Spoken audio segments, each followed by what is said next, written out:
¿Y si el mayor tesoro de Ghana nunca estuvo oculto bajo tierra, sino en la forma de pensar de su gente? Imagina este escenario. Ghana sorprende al planeta al generar más de 3.000 millones de dólares en apenas 4 meses. Pero aquí está el truco. No abrieron ninguna mina nueva, no pidieron ayuda al Fondo Monetario Internacional, ni dependieron de potencias extranjeras. ¿Cómo fue posible semejante salto en tan poco tiempo? El secreto no estaba en el subsuelo, sino en la superficie.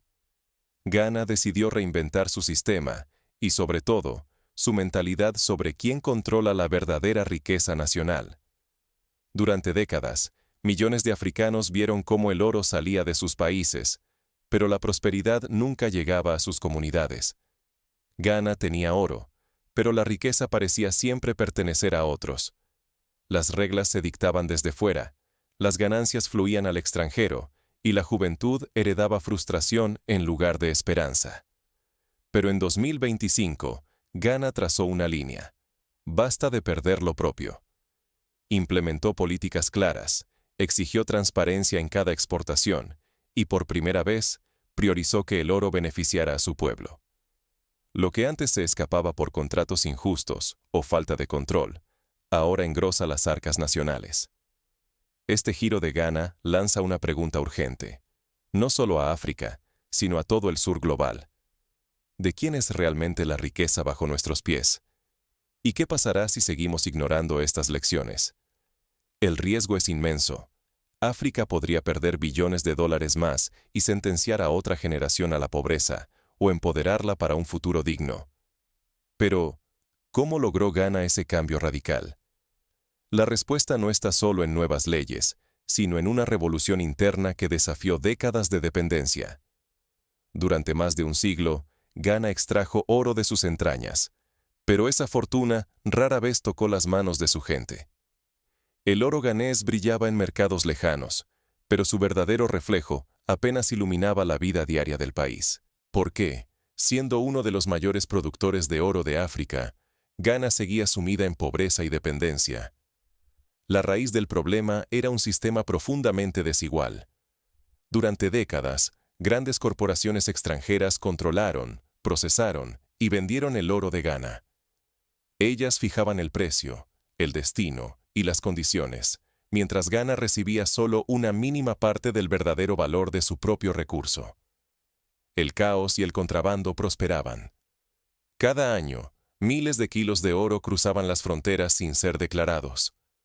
El Estado perdía sumas millonarias, y lo más grave, ni siquiera podía calcular cuánto se le escapaba realmente.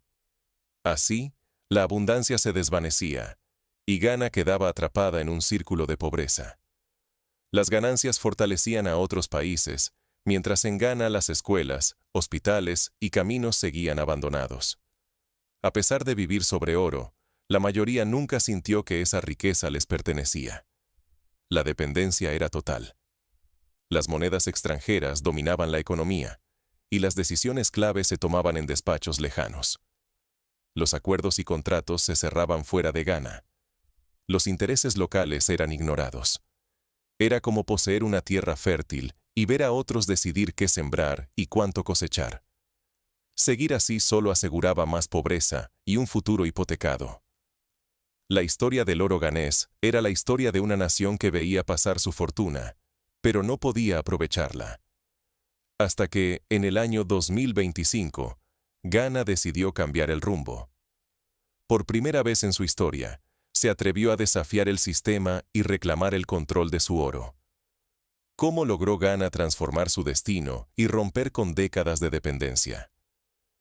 El cambio no vino de una mina nueva, sino de una revolución en la forma de pensar y actuar sobre sus propios recursos. Un modelo africano, alejado de lo occidental, desafió todos los esquemas. Ghana no buscó fórmulas en Europa ni en el Fondo Monetario Internacional. Miró a su costado, a Burkina Faso, y halló una revolución silenciosa que prometía devolver el oro africano a manos africanas. Burkina Faso fue el pionero. El joven capitán Ibrahim Traoré canceló contratos injustos, prohibió exportar oro en bruto y ordenó construir una refinería nacional. Por primera vez, El oro comenzó a quedarse para el pueblo, no para quienes llegaban de fuera. Nadie creyó posible semejante cambio, pero en menos de un año, Burkina Faso aumentó sus reservas, multiplicó sus ingresos y redujo su dependencia de la ayuda extranjera. Ghana tomó nota. Si Burkina Faso, con menos recursos y mayores obstáculos, logró sacudir el tablero, Ghana, con una economía más robusta y una democracia establecida, podía aspirar a más. No copiaron, adaptaron el modelo, fortalecieron instituciones y apostaron por la transparencia desde el primer día. Así nació la Junta del Oro de Ghana, una entidad estatal que controla, verifica y aprueba cada gramo de oro que sale del país. Por primera vez, la exportación dejó de estar en manos extranjeras. El Estado asumió el mando y supervisó cada transacción. Las reglas cambiaron de raíz. Toda empresa debía entregar obligatoriamente una quinta parte del oro refinado, es decir, el 20%, a la Junta antes de exportar el resto. Solo compañías autorizadas por el gobierno podían exportar. Intermediarios y traders extranjeros quedaron fuera. El margen para el contrabando y las trampas desapareció de un día para otro. Las multinacionales protestaron, amenazando con irse. Ghana no cedió. Llamó su farol y esperó. ¿El desenlace? Solo unas pocas se marcharon. La mayoría, entendiendo la nueva realidad, se adaptó y permaneció. La economía no colapsó. Al contrario, las reservas crecieron casi de inmediato y Ghana ganó respeto y credibilidad en los mercados internacionales. La transparencia se volvió regla.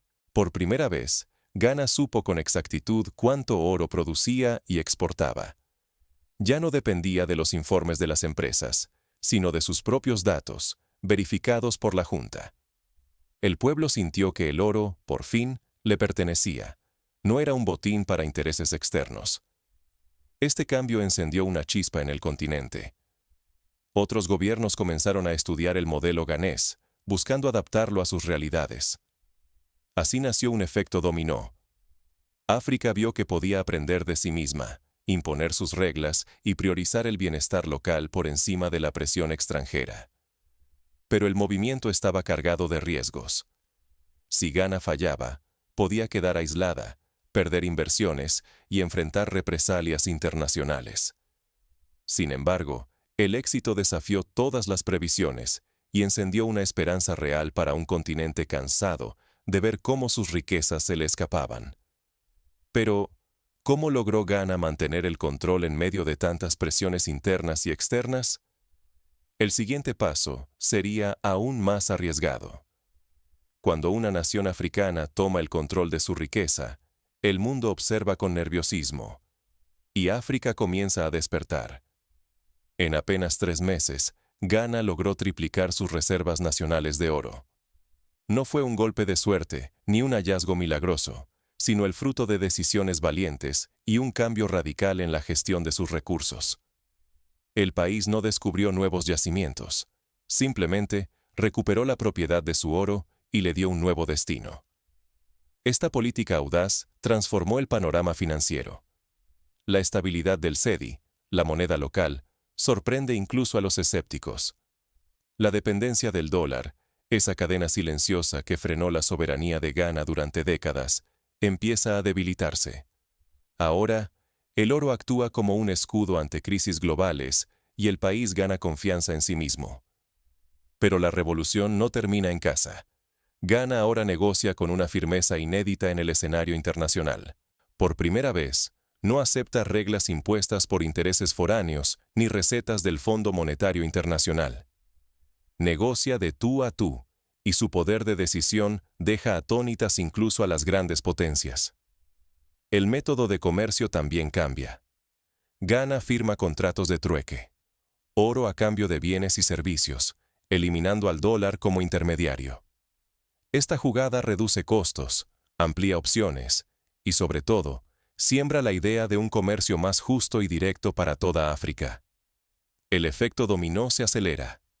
Mali, Nigeria, Tanzania y otros países ya estudian el modelo ghanés. Burkina Faso demostró que iniciar el cambio es posible. Ghana perfecciona la receta y enciende una chispa en toda una generación de líderes africanos dispuestos a soñar con independencia real. Sin embargo, el cambio más profundo es invisible. Ocurre en la mente de millones de africanos. Por primera vez en mucho tiempo, la gente se siente dueña de su destino, responsable de proteger y multiplicar su riqueza. Esta transformación psicológica abre la puerta a una autoestima colectiva renovada y a proyectos antes impensables. No obstante, el camino hacia la autonomía africana está lleno de desafíos. Sostener este poder recién adquirido exigirá vigilancia, unidad y resistencia ante posibles represalias externas. Los intereses extranjeros no se desvanecerán fácilmente. La tentación de regresar a modelos antiguos seguirá acechando. Ghana ha encendido una chispa, pero mantener la llama no será sencillo. El mundo entero observa, y las próximas decisiones serán cruciales para el futuro del continente. El verdadero cambio en Ghana no fue solo económico. Fue un giro mental y generacional, una transformación profunda en la forma de entender la riqueza propia. El paso decisivo fue retomar el control y la propiedad real de los recursos, apostando por políticas hechas por y para ghaneses, no por recetas extranjeras que tantas veces han fallado en África. La experiencia de Ghana demuestra que cada país necesita reglas propias, adaptadas a su historia y su realidad. No basta con copiar modelos importados. Cuando una política nace del conocimiento local y del aprendizaje de vecinos como Burkina Faso, el impacto es inmediato y real. La transparencia se volvió el arma secreta. Al establecer que cada gramo de oro debe ser registrado y supervisado por la Ghana Gold Board, las zonas grises y las trampas desaparecieron. El país dejó de malvender su riqueza y, por fin, comenzó a verla reflejada en sus cuentas nacionales. El control sobre los recursos no es solo una cuestión administrativa, es un acto de unión nacional. Ghana dejó de depender de intermediarios extranjeros y eso fortaleció la confianza de su gente. El mensaje fue claro. El oro de Ghana es de los ghaneses y cada decisión debe tomarse de cara al país, no a puertas cerradas en otro continente. Este nuevo escenario ha transformado la mirada de los jóvenes. Donde antes veían solo la opción de migrar, ahora ven oportunidades reales en la minería, las finanzas y la industria. Quedarse en Ghana, invertir y construir un futuro ahora es posible y rentable. El cambio más profundo es mental. Los recursos naturales, antes vistos como condena o fuente de conflictos, hoy son una palanca para el desarrollo. El control nacional es motivo de orgullo y motor de innovación. Por primera vez en décadas, la cooperación entre países africanos pesa más que la competencia por la aprobación de socios externos. Ghana aprendió de Burkina Faso, y otros países ya estudian el modelo ghanés. Se abre así una nueva era en la que África aprende de sí misma. Pero el riesgo sigue ahí.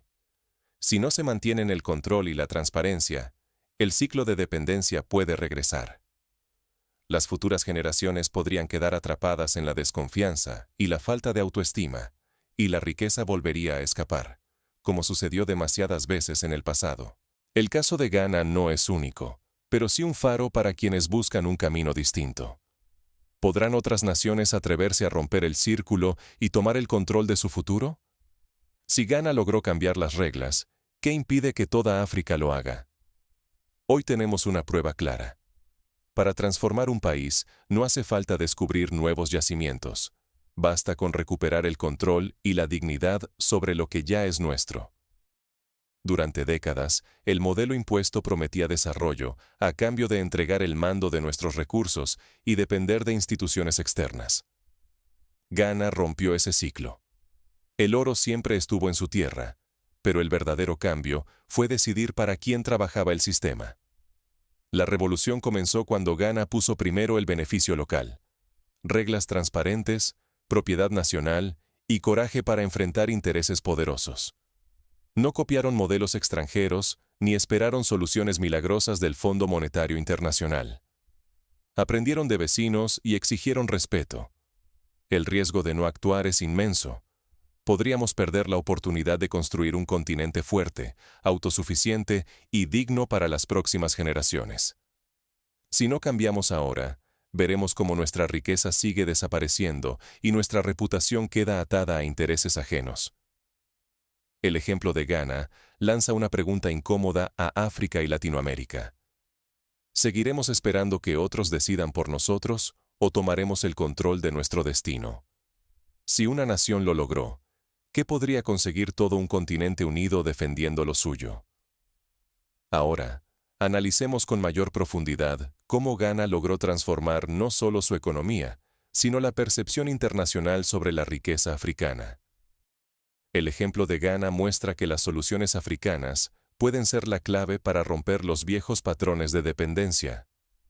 Imagina el impacto cuando líderes de todo el continente visitan Ghana para aprender de su experiencia y adaptarla a sus propios contextos. Un ejemplo concreto lo encontramos en la región de Obuasi, famosa por sus minas de oro históricas. Antes, la mayoría de las ganancias se fugaban fuera, pero tras la implementación de la Junta del Oro, los ingresos locales aumentaron. En menos de un año, se construyeron 2 nuevas escuelas y un centro de salud comunitario, financiados con fondos provenientes de la minería nacionalizada. Esto demuestra cómo el control de los recursos puede traducirse en mejoras tangibles para la vida cotidiana de los ciudadanos. La historia de Ghana recuerda otros momentos de independencia económica en el mundo. Por ejemplo, Noruega en la década de los 70, cuando nacionalizó su petróleo y creó el Fondo Soberano que hoy garantiza bienestar para generaciones. O incluso Chile, que nacionalizó el cobre en los años 70, logrando mayor autonomía y fortaleciendo la economía. Aunque cada país tiene su contexto y desafíos, el principio es el mismo. El control real de los recursos naturales es fundamental para el desarrollo sostenible. Pero, ¿cuáles fueron los pasos prácticos que Ghana siguió y que pueden inspirar a otros países? Primero, la determinación política. El gobierno ghanés organizó foros nacionales donde participaron mineros, sindicatos, empresarios y líderes comunitarios. Se discutieron los problemas reales, el contrabando, la evasión fiscal y la falta de transparencia. Allí se diseñaron soluciones a medida, como la creación de una plataforma digital nacional para registrar cada exportación de oro, visible en tiempo real para la ciudadanía. Segundo, la educación y la capacitación técnica. Ghana invirtió en programas para formar a jóvenes en técnicas modernas de minería, gestión ambiental y auditoría. Así se redujo la dependencia de expertos extranjeros y se crearon miles de empleos altamente calificados. Un caso emblemático es el de Akosua, una joven ingeniera que, gracias a una beca estatal, hoy lidera el equipo de control de calidad de la Junta del Oro. Tercero, la cooperación regional. Ghana impulsó acuerdos con Burkina Faso y Costa de Marfil para compartir tecnología y vigilancia en las fronteras, cerrando rutas de contrabando. Por ejemplo, los 3 países implementaron drones de monitoreo en las zonas mineras para detectar movimientos ilegales. El resultado fue una caída significativa en el oro perdido y un aumento en los ingresos fiscales.